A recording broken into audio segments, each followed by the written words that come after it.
भगवान कृष्ण को भगवान विष्णु के 8वें अवतार के रूप में और अपने आप में सर्वोच्च भगवान के रूप में पूजा जाता है।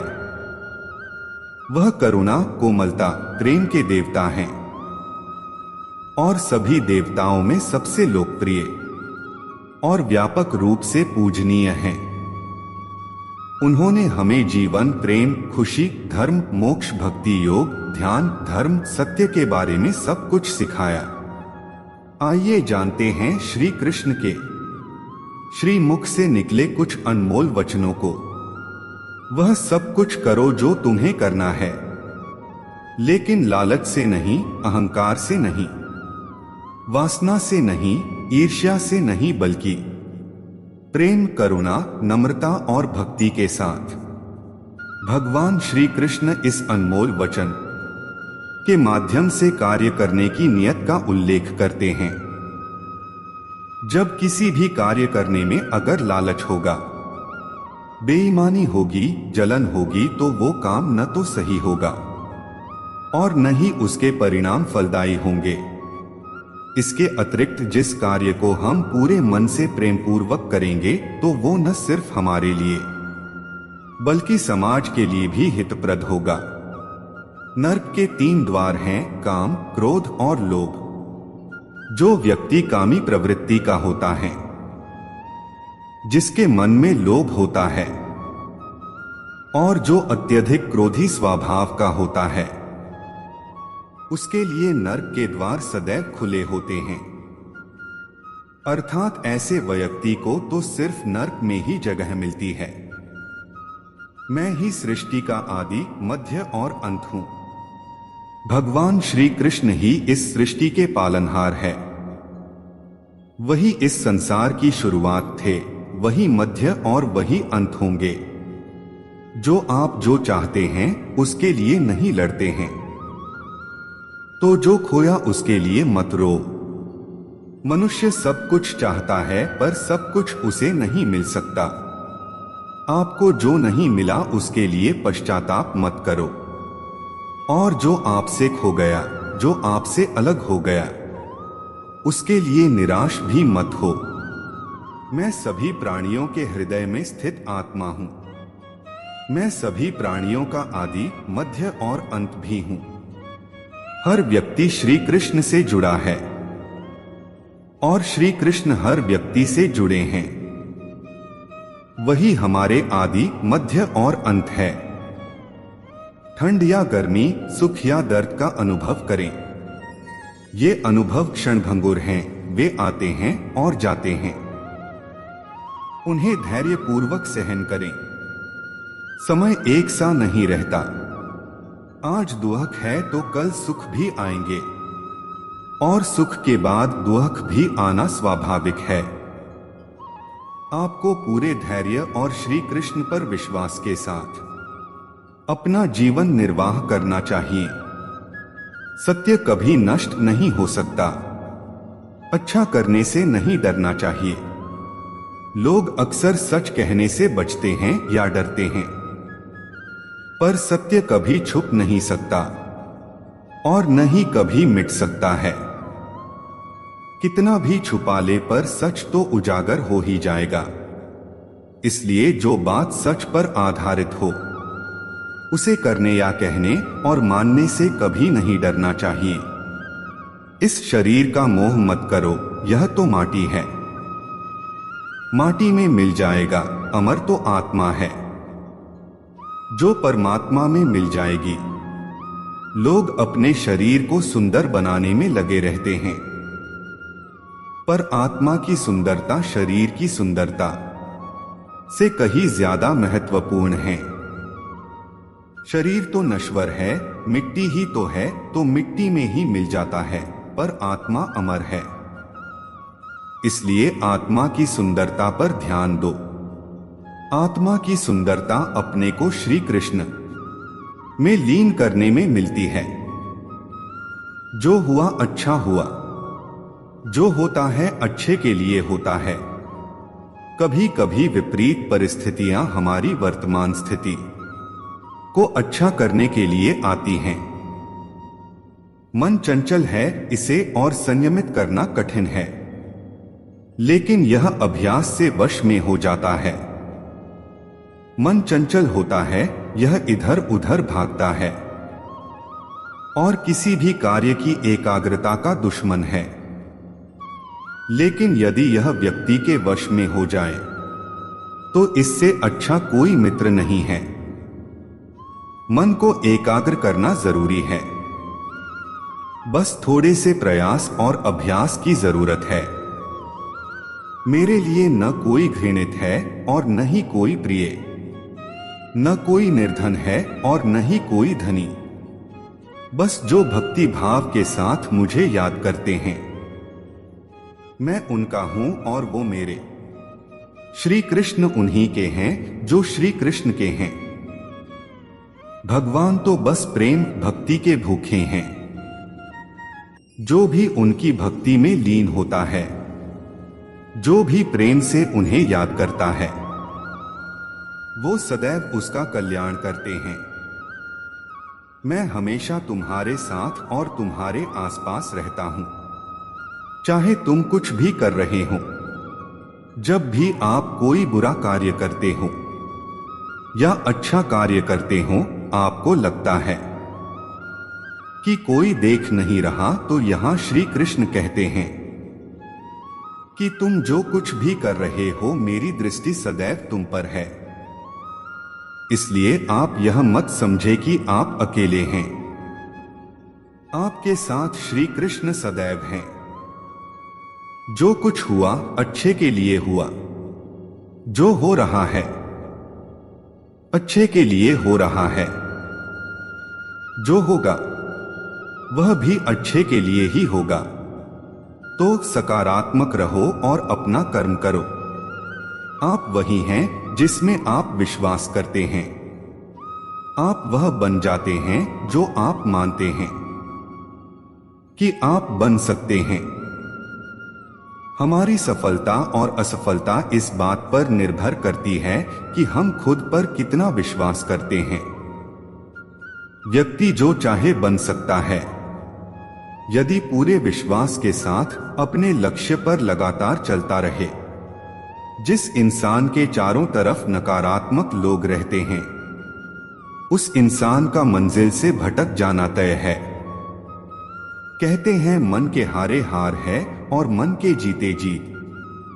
जिस प्रकार सकारात्मक विचारों से सफलता मिलती है, उसी प्रकार नकारात्मक विचार असफलता के मार्ग की ओर अग्रसर करते हैं।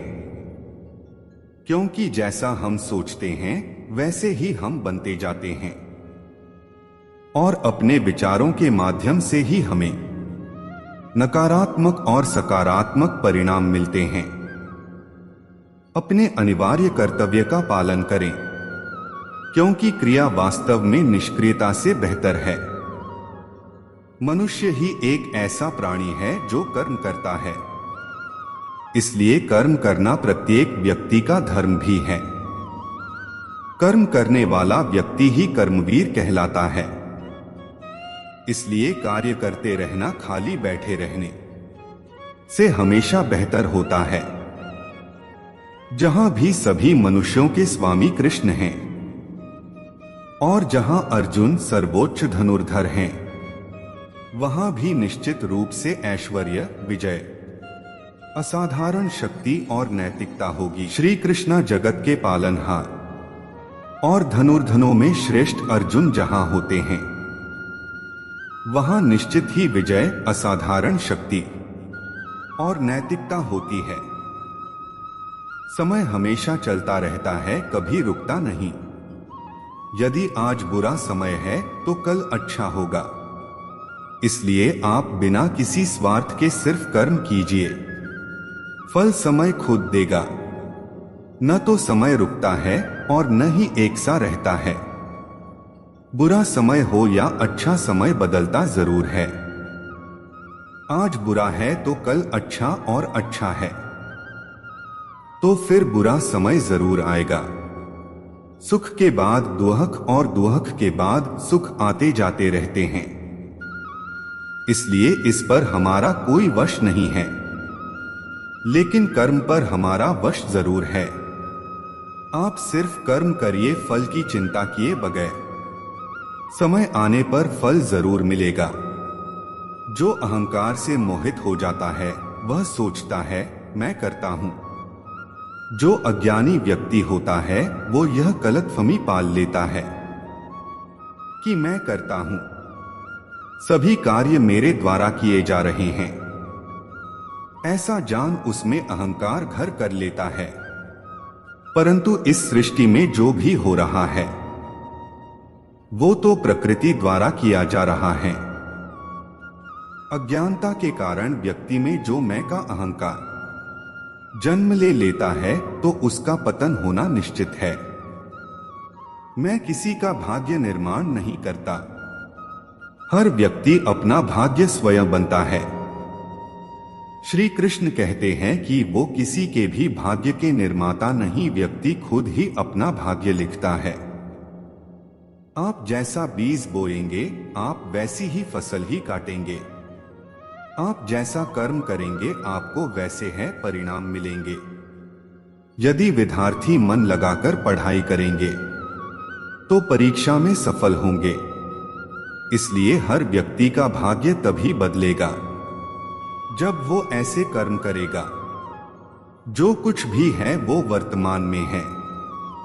जो बीत गया है वो नहीं आएगा और जो आने वाला है उसकी चिंता नहीं, बल्कि खुले हाथों से इसका स्वागत करें।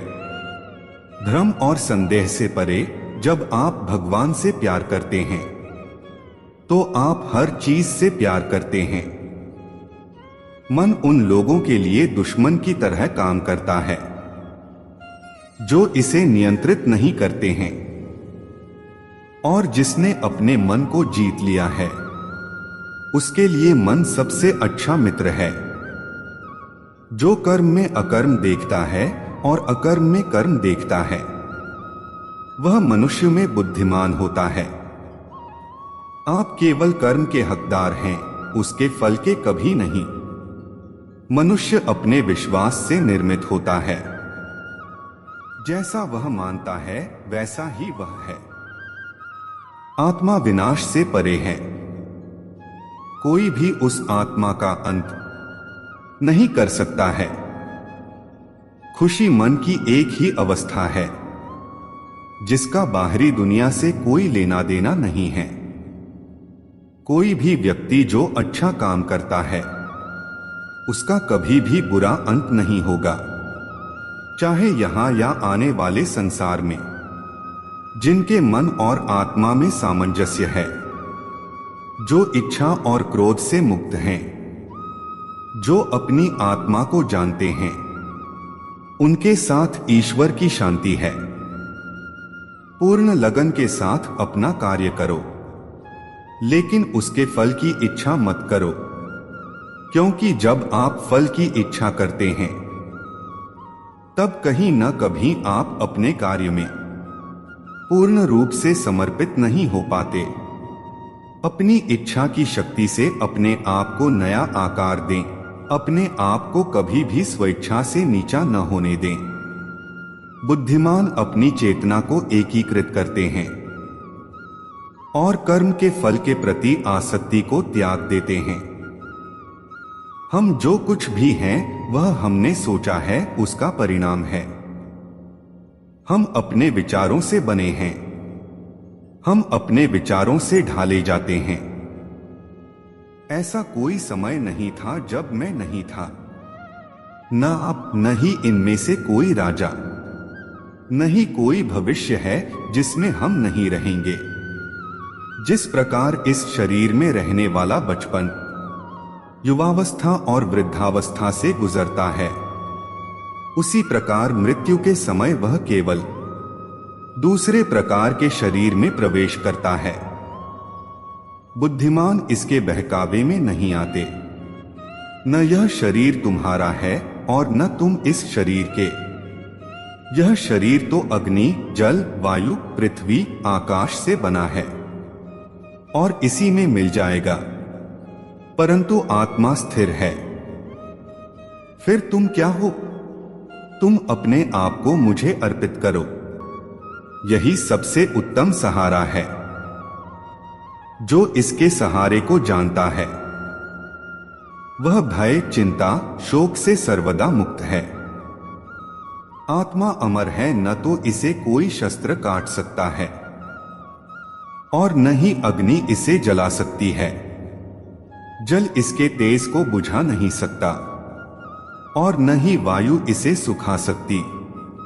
किसी और के जीवन की नकल को पूर्णता के साथ जीने की तुलना में अपने भाग्य को अपूर्ण रूप से जीना बेहतर है। आप बुराई से कुछ समय के लिए बच सकते हो, लेकिन बुराई तो तुम्हें हजारों की भीड़ में भी ढूंढ लेगी। जैसे गायों की झुंड में बछिया अपने मां को ढूंढ लेती है। सभी जीवों का निर्माता मैं हूं। किसी जीव को कष्ट देकर तुम मुझे खुश कैसे देख सकते हो? कृष्ण का सेवक बनकर ही जीवन सफल होता है।